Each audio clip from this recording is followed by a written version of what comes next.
Hi, my name is Mitch Ziegler. We're going to go over an exercise today called the straight leg deadlift. And straight leg deadlift is a hard exercise, but it's a very functional exercise. It's an exercise that requires you just to bend over. And many times in life, we bend over and pick up things. We pick up our kids, we pick up groceries, we do these things.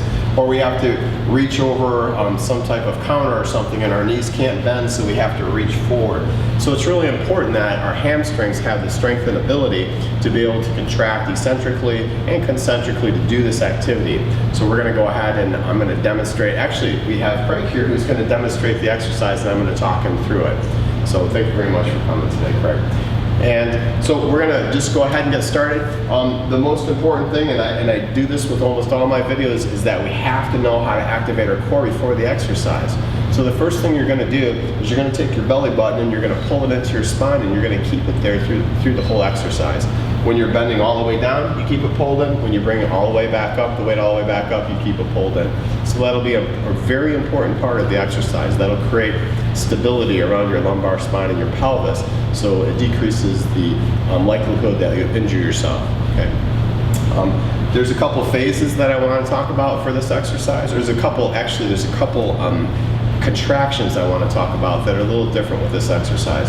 When our legs stay straight, our hamstrings are elongated, they're at a long stage.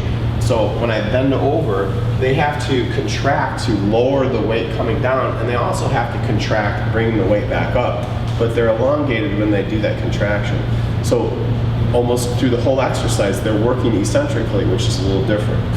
So when I take my bicep and I contract it like this, that's a concentric contraction, but when I slowly lower the weight down and it becomes longer and still contracts, that's an eccentric contraction. So my point being is that the hamstrings will be elongated the whole time, and that's an important thing. When we are rehabilitating from injuries, most of the time we'll work a concentric contraction of the muscle, of the hamstring muscle, to get it stronger. But what we don't do is we don't work it eccentrically, and that's where a lot of times we go wrong with rehabilitation of athletes or just people who have injured their hamstrings. So, okay, enough of me talking. We're going to start to demonstrate the exercise now.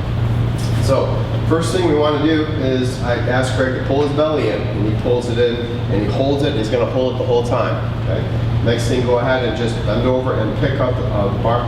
For the first one, you can actually keep your knees bent until you get everything situated, and then just make sure you pull your stomach in and straighten your knees, and now just bring the bar up to your waist level. Right? Okay, so from this position, again, we just want to make sure that the stomach is pulled in. We want to make sure the shoulders aren't up by the ears. We don't want to have this thing happening here. We want to make sure that they're down here. We don't really necessarily want to work the scaling muscles and the levator scapular muscles while we do this. So now, Craig, go ahead and slowly bend over. And he's keeping his knees straight, and he's controlling it going down. He's keeping his belly pulled in. And as he comes up, he kind of explodes just a little bit. One of the things you don't want to do is when you come into the upright position, you do not want to go into a hyperextended position like this. Not only does it make you look chubby, but it also puts a lot of extension in your back, and it can kind of smash the facet joints and make them mad. So go ahead and slowly lower the weight. Looks good. He's eccentrically working his hamstring, and with that little bit of explosion he's coming up, he's still eccentrically working them, but there's a little bit of maybe concentric contraction going on, but very good. Keeping the belly pulled in, legs straight, and that's pretty much this whole exercise. He's doing a fabulous job showing. You can go ahead and put it down. So another thing we could talk about is breathing too. So when, anytime you're going to explode through an exercise, whether it be a bench press or a tricep or a bicep, that's when you want to exhale. So when he's exploding like this, that's the time he wants to exhale. And when he comes into a loaded position, you want to have him inhale. So explosion, which is inhale, and then as he comes down, as he explodes up, exhale, and as he comes down, inhale. So go ahead and demonstrate that just a little bit if you will. And then as he loads into the position of loaded, he breathes in, explodes, breathes out. Perfect.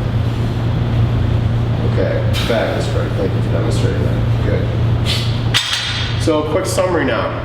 We just want to make sure with this exercise that you protect yourself, and the way to do that is making sure you pull your belly in when you do this. Make sure you keep the weight close to yourself.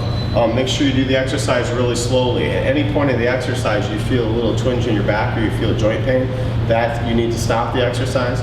You need to change the weights, go lighter, and see if it's still there. If it's still there after changes, then it's just not the right day to do this exercise, or have someone evaluate you when you do this. So keep the weight close, pull the belly in, do the exercise slowly, and you'll do a fabulous job with a straight leg deadlift. So good luck with your straight leg deadlifts, and follow the video advice, and everything should be good. And thank you for watching my video.